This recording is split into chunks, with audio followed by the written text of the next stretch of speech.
The problem with people like Comrade Hakim is that they come up with their own arguments on what socialism is and what capitalism is, and of course his view of the Soviet Union. He makes it out that the Soviet Union in the earlier days was mass producing and was able to serve the needs and wants of the people. This is so far off the base of the truth with regards to the Soviet Union, as it was mass producing surplus waste and faced with shortage problems, was something of the true face of what socialism was, what you put into practice, what it essentially was, and many of them try to deny the fact it was truly socialist. As I say, just because you mass produce doesn't mean that it meets the tastes of the consumer through consumer demand.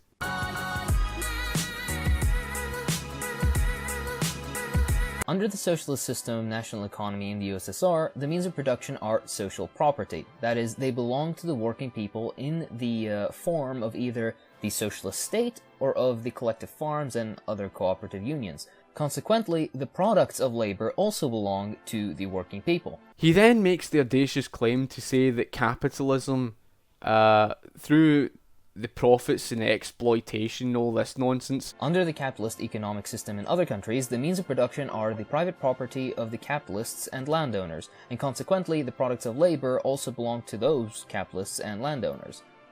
The socialist system of national economy of the USSR meant that the exploitation of man by man had been abolished, that wage labor had been abolished, and that the purpose of production is the maximum satisfaction of the growing material and cultural needs of the whole of society.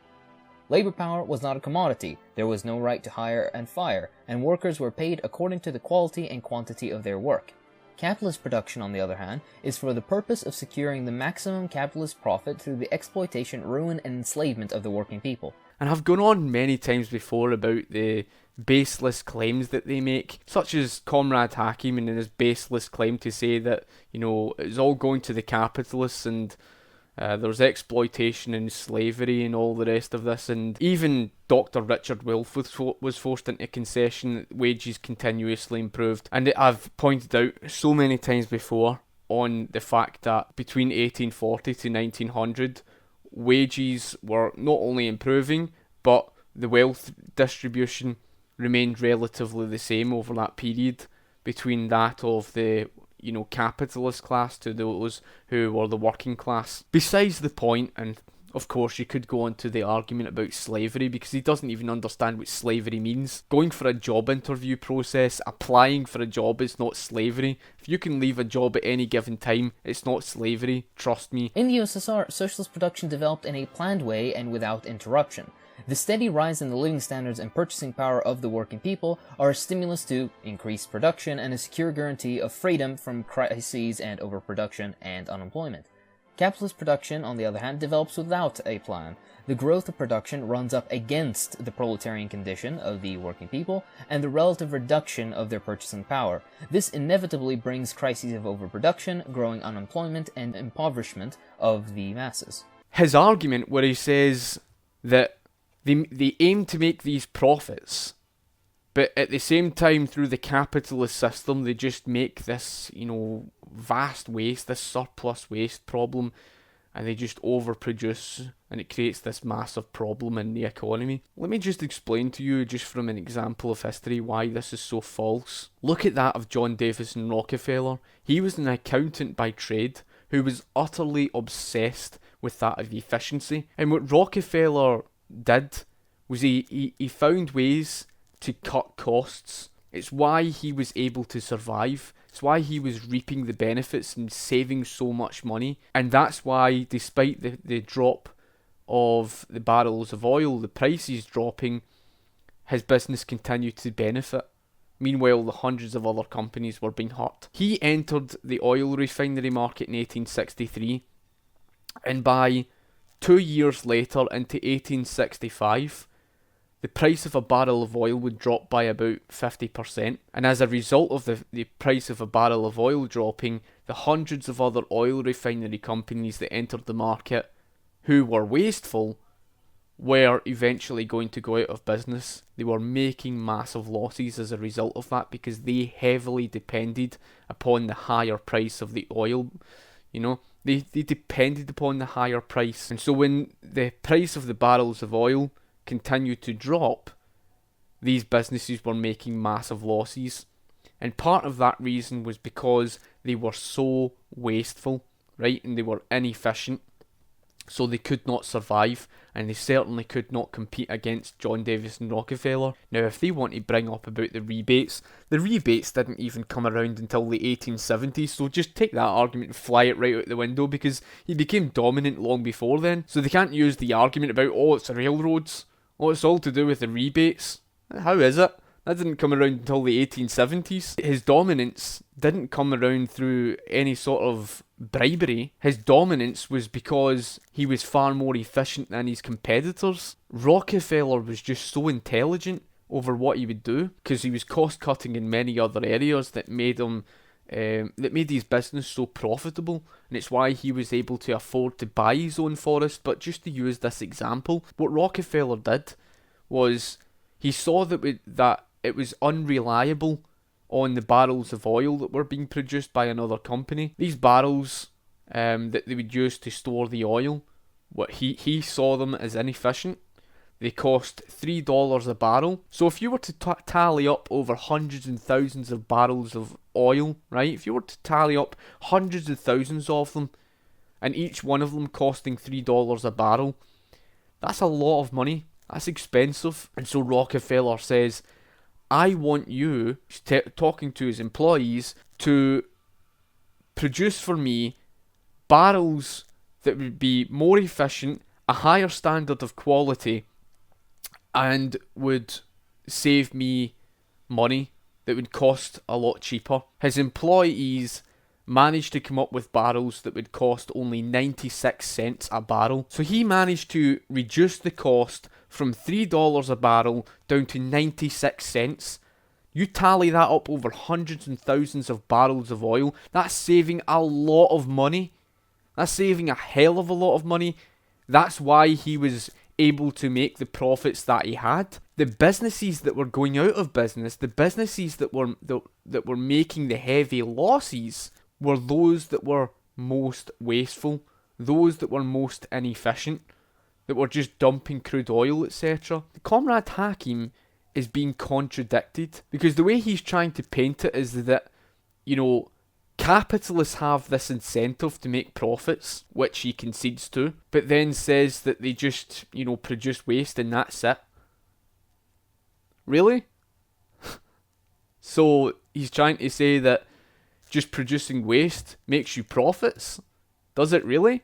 How did that turn out for all the competitors to John Davis and Rockefeller? In other words, if you want to maximise your profits, you're going to have to minimise your costs. And in order to minimise your costs, you're going to have to use fewer resources. Let's just have a look at more of his argument just to see what he has to say. State socialist property differs fundamentally from state capitalist property. When one enterprise or another, or even a whole branch of the economy, becomes the property of the bourgeois state, its social nature is unaltered. The modern bourgeois state represents the interests of monopoly capital and is an instrument of coercion in its hands, with which it protects the oppression of the working majority by the property minority. Accordingly, state capitalist enterprises too are based on the exploitation of the working people and stand opposed to the people as an alien and oppressive force. I'm sick and tired of the fallacious nonsense about the exploitation and all this absolute crap about slavery in the workplace, etc. Given the very fact that the workers' wages were continuously improving year in, year out, that the average household income of the people in the 1760s was nowhere even close to what it would be by the late 19th century. How anybody could call that exploitation, and the working hours over that time period were dramatically decreasing. Apparently it's slavery because the workers have a choice to work for the company or not. They have the free choice to leave the company. Wow, that's an amazing slavery that is. That proves, folk, your education system has failed people. It seriously has failed people. How the hell can someone draw to the conclusion that slavery means having a choice to leave a company or not? In socialist society, power is in the hands of the working class, headed by the working class. Yes, again, in his theoretical fantasy world, because this is what it really all boils down to, right? Everything of what he talks about socialism is just purely based off of theory, and here it is, again, in the socialist class, that it's all in the hands of the workers. But there's just one wee problem with that little fact, is the fact we've never seen that world of socialism. All we've ever seen is the world of Soviet Union socialism, where it led to totalitarianism. Unbelievable. He goes, it's this thing where he always talks about, oh, it's all this wonderful socialism, it's all in the hands of the workers. Yeah, how did that turn out in anarchist Catalonia with the terror groups? How did that turn out in the Soviet Union? How did that turn out in communist Cuba? How did that turn out in Venezuela? How did that turn out under communist Allende? How did that turn out in the Soviet Union and that of the African continent that flirted with Marxism and Leninism? How did it turn out in communist China? How did it turn out in North Korea? That's right. The real world of socialism never turned out what you explain it to be. What's the point in all of the theoretical nonsense about, but in the socialist class, it's all in the hands of the workers? So why don't you give us the real world examples of where it was in the hands of the workers? Let me guess, you're going to predictably point to these so-called regimes that were so-called anarchists that never were, and then try to say that this was the real world of socialism. Let's just go on with these arguments. In socialist society, where the working people are themselves in power, work for society is as necessary to them as is work for oneself. The product for society, which is used to expand socialist production, augments the material prerequisites of a further improvement in the welfare of the working people. The product for society, which is expended on education, health services, social welfare, and other material requirements of the whole people, also serves to satisfy the needs of the working people in the same way as the product for oneself does.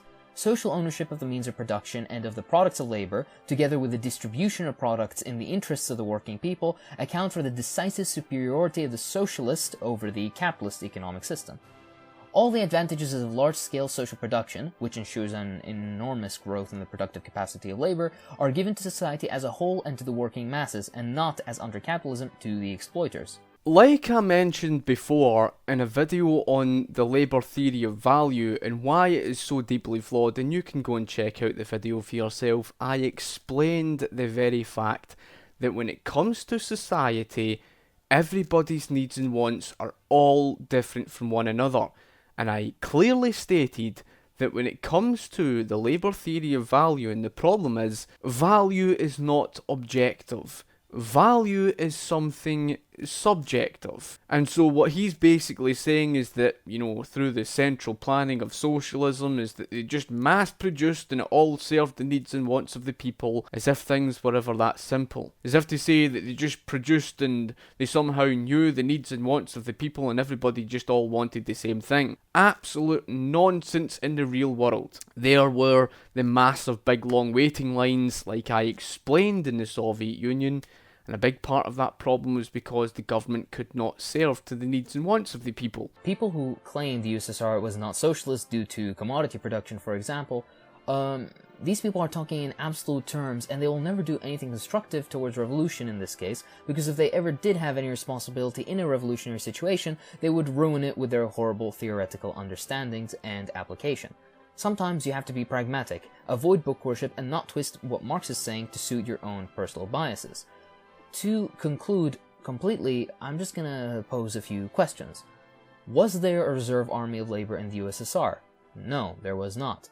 Was there the right to hire and fire? No, there was not. Was there wage labor? No, there was not. If you think there was, you need to prove that. Was there exploitation? No, there wasn't. The funny thing that I get is that those who moved away from the idea of state socialism, which just really is basically socialism, right? That's just that, right? Oppose this idea of the Soviet Union being socialist and moved in favour of the idea of libertarian socialism. Those people, without, subconsciously, they don't realise it, but subconsciously these people have already conceded to the fact that socialism doesn't work. And they're actually moving in the right direction. They're moving away from, socialism. Those people are actually in the right. Right? People who support libertarian socialism are actually in the right. They're moving away from this idea of the central planning of socialism with regards to this idea that somehow you can take a central government and plan the entire economy. And so that's just, impossible. It's not something that you can do. The part that libertarian socialists are wrong for, however, is that they oppose the private ownership of the means of property. So again, it leads down the road of what they stand against. And that's why it's like talking to a brick wall, folk. You're never going to get through to these people. And the only people that are worth my time actually getting through to and explaining why socialism doesn't work, and I would more than happy to answer any questions, etc. The only people who are worth it are those who are willing to learn, those who are, sitting on the fence and want to learn why socialism's problematic. If you've got any recommendations for any videos you would like to see, comment in the comment section below, post your recommendations below. If you get anything you would like to add, questions you would like to ask, and of course, just comment below. And if you like the video, give the video a thumbs up, share the video or whatever and favourite. And of course, I shall talk to you later. Thank you for watching. Cheers.